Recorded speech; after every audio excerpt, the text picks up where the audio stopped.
morning! Hello and welcome to my daily blog of life on our beef and arable farm here in South Yorkshire. First things first today, we got some cattle in, so we're here a little bit early. And then, I'm going to say, hopefully it dries up and I can get drilling, but looking at the state of everywhere, that's going to need another day, I would have thought, before. I can leave that open now. Those cows that were in the field, the two lovely ones, they're in the they're inside now.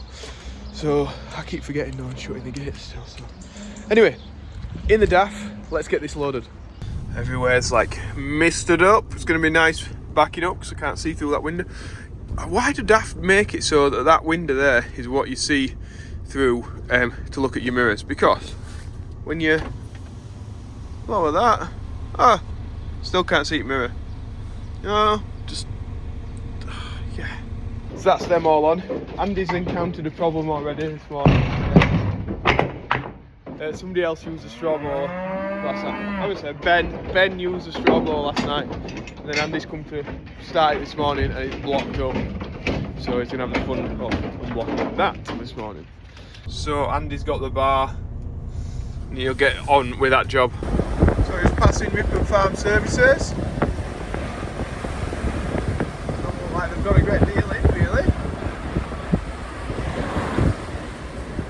New baler. Oh, we just got back into the yard. Looks like Connor's putting the mixer in the clamp. It's raining again here. I'm going to go and make a drink while they just, I think they've got one more pen to straw up. We've got to get some more cattle out then and take some more. So, busy morning. It's coffee time. We're just looking for some cattle now. This one is a big boy.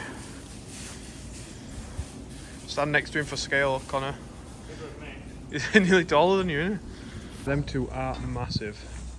Like look at it compared to this effort outside. Absolutely huge. This is a tune. That tune is a beast. I think when the plough's on this tractor, it comes up a bit too high, and now the top link won't lock in to there because this bit with the electric coupling here is bent. It needs to be like more over that way. So we're going to put adjustable on here, try and bend it across. That's the plan, Connor. Pulled it with a ratchet back this way because there's an original thing didn't work. Now we're pulling it with a ratchet that way, and it's sort of, it locks in now. So I think we might just leave it as it is before we bend somewhat more drastic. So here, take it off. Release.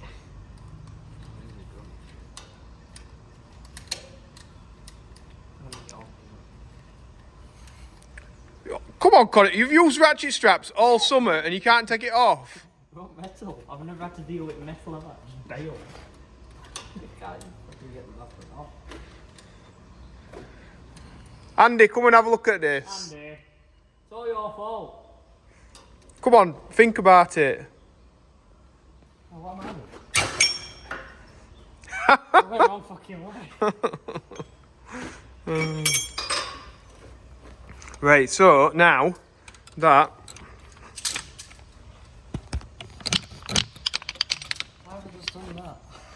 it must have been pressure at camera, that's what it was. It is. So that is locked on now, so we're safe to go. Before we couldn't get it to lock, and then that we're just gonna drop down and bend this like it's already bent. PTO card. Job done. Andy's gonna get ready with the plough because it may be possible that we might be possible that we may be able to plough and then drill straight behind.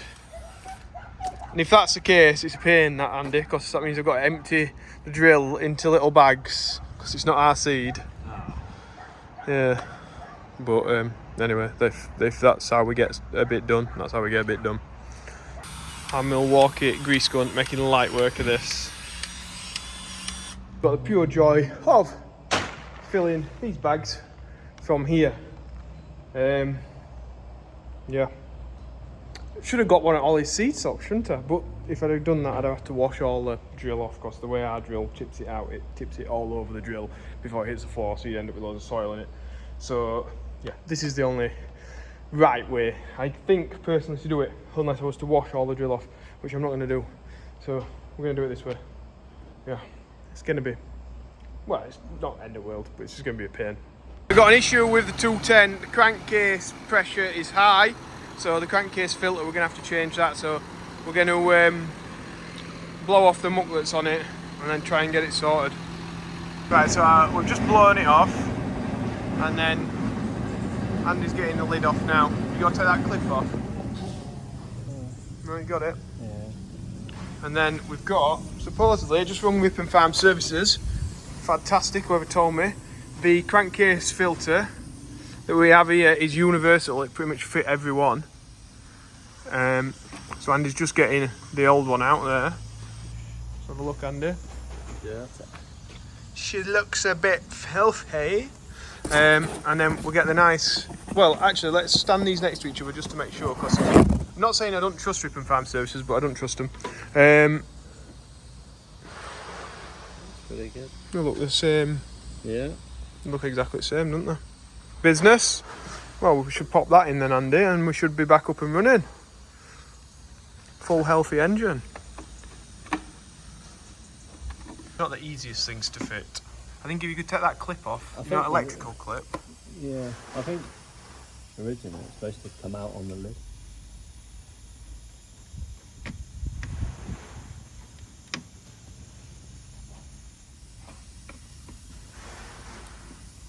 Will that electrical connector just come off, and then you got loads of it's room this there? end that'll be the not really doing a lot of them.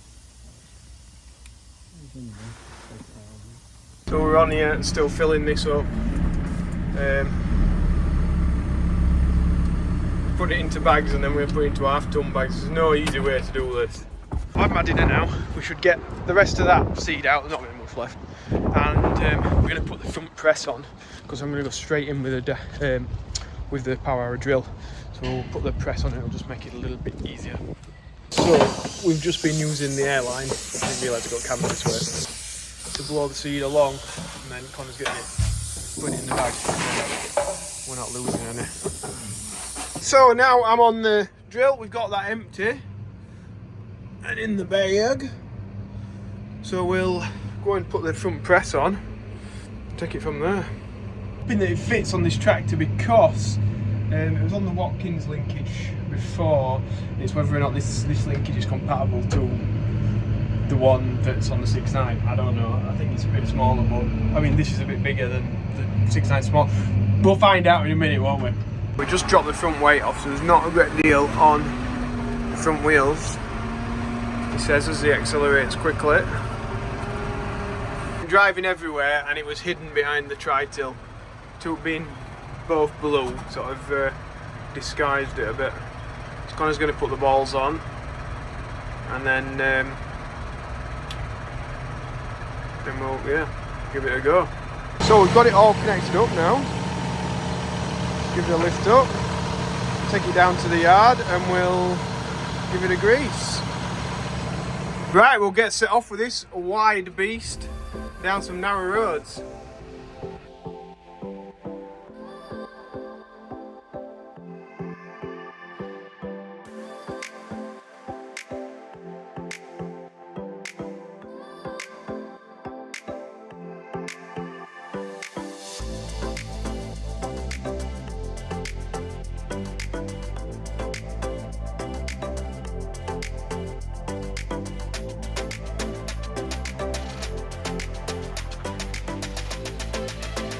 This next section here is absolutely hideous, especially when you're really wide. Here's all right, but this next bit's a cutting. Got somebody behind me.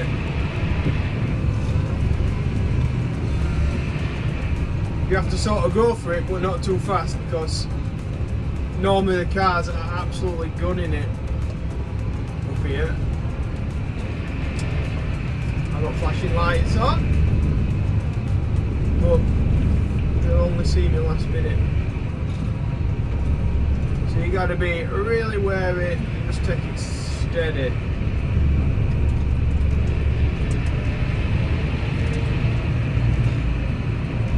We look like we're in luck today though.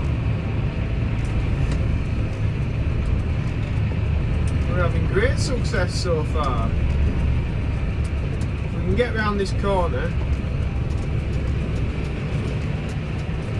we're pretty much on the home straight, he says. I'm hoping that car backs up. They are. They're going to back up for us.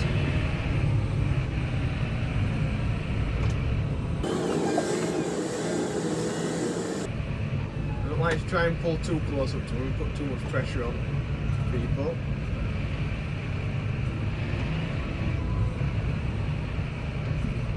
Not everybody's used to backing up every day, are they?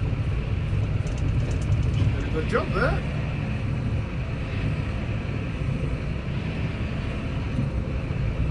Thank you very much. We'll go and find Andy, eh? Oh, we're here. Andy's ploughing away. 210, making light work of it.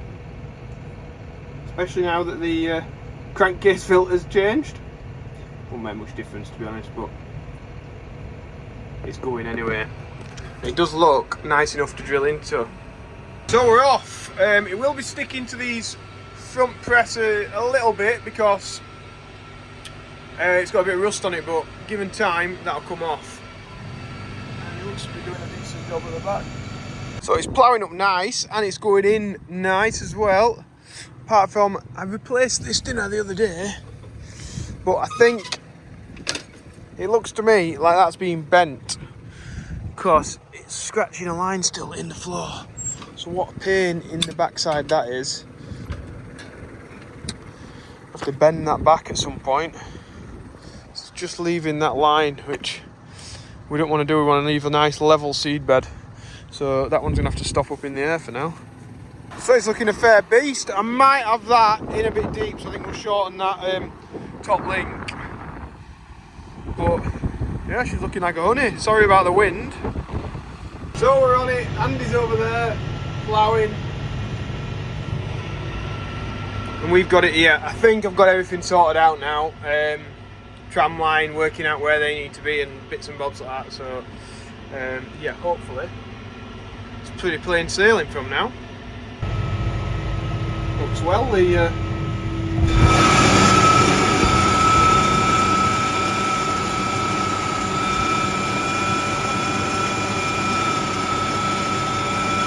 well, we're on it now.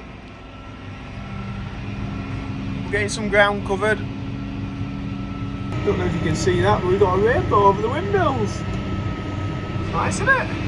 Don't know if you can see. The windows are a bit mucky, aren't they? The reflection's not great. We're just going up this line and he's filling it all in. Doing a nice job going round and round in circles. I've just had to get out and refill the drill. My dad came with a TM, put the bag in, we're back up and running. Look at this camera here, it's all blurry, that means seats in front of it when it's full. So yeah, I think I'll get this one done, then we'll get another bag in, we'll do that, and then I think that'll be it for tonight. Look, can you see in the distance? We've got some of our Angus cattle on the RSPB reserve, which is right next to the Landry farm. It's brilliant. We can check up on them. Also, so every time now I'm going to come put this out to mark my tram lines, and then when I get to the top I'll have to lift it up. This is like having a massive 135 or something back in the day, but I've got like 5 steps to climb each time to do it. All to make my life easier though when I'm spraying.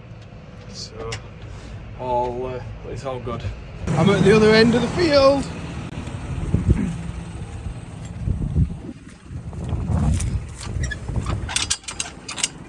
Back in. Right, so I've just had a WhatsApp call with a little startup that's working with banks, and they wanted to talk to a farmer. I'm guessing they just like Google search farmers, and they thought, oh, it's Joe Seals here, we'll try and get in contact with him and talk to him, he's a farmer. So I have, you know, when it comes to like banks and stuff like that, I have no knowledge on any of this. But by the sounds of it, banks have signed up to these Paris climate deal things, you know, with the net zero and all that, and they're now going to be scrutinised on who they lend money to.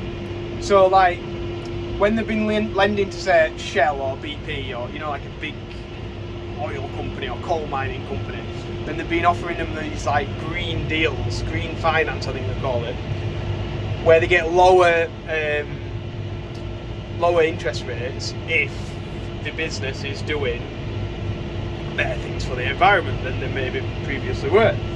And farming hasn't been entitled to these lower rates.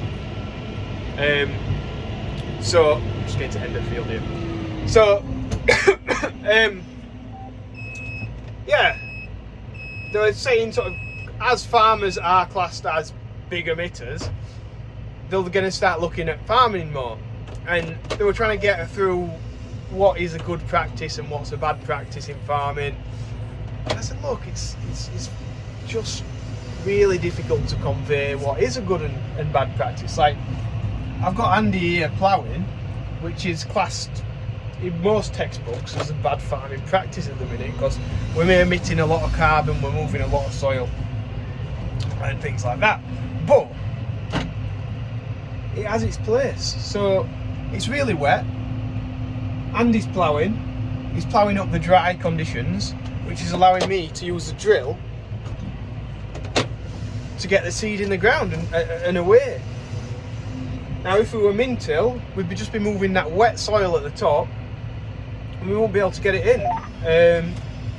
So I was trying to convey to them that what necessarily might be a bad farming practice one year doesn't necessarily mean it's a bad farming practice the next. So I was like, you know, you can't really categorise things into boxes, and you know, finance people like to do that, don't they? Tick with tick. That's a good one. That's a bad one.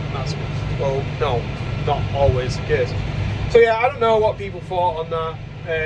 I think they were thinking that basically if farmers could tick certain boxes, then we'd get cheaper rates on finance. Which, you know, happy days if that works, but it's very difficult, isn't it, to work out what is good and what is bad. So yeah, God knows why they were asking me. I didn't really feel like I inputted a great deal about it, other than just don't put things into boxes. Yeah, is that right? I don't know. Let me know. I don't know if I messed up or what I did, but anyway, I just sort of said what I thought. That's all I can do, innit? Business.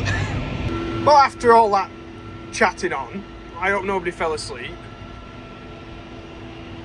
It's getting nice down here though. Talking about wet conditions, and it looks like everything's getting drier. Back out again. You know it. Done. But actually undo that if I'd got a 19mm with me and push it in. I think it'd lift it up, but anyway, I haven't got one. Andy might have one. If I catch him at the same end of the field, I'll sort it. Again. Up a bit more. Now it's time for mixer mentions, which you're probably very difficult to see unless we go like that, somewhere like that. Yeah. So we got happy birthday to Leah Dalgleish, who is 11, and that's from your mum Dawn, your dad, and Harry, who all watch the channel. Business guys, thanks for watching. And also Kieran McLaughlin, who is 29. 1 year off, mate. 1 year off, mate, because that's it. Done with the 20s. Well, you've still got a year, so it's better than me. Happy birthday, Kieran. Thank you very much. We've raised £6,710 for Yorkshire Air Ambulance. Anybody else wants their name in the video, then links in the description below. Say every single day, money goes straight to the charity. I do not touch it. So it's turned into a seriously long video today, hasn't it? Sorry I rambled on about my phone call thing that I had. It's just, I just wanted to air it and see if I'd actually understood what they said. Sometimes talking it out for me helps. Anyway, enough of that. If you've liked the video, press like, subscribe if you've not already, Joe Seals merchandise. There's still some bits in stock. We are waiting for a restock as well. So yeah, watch this space. Hopefully next week or so we should get that. So that's at joeseals.com. Anyway, thanks for watching, guys. Really appreciate it. I'll see you later. Bye.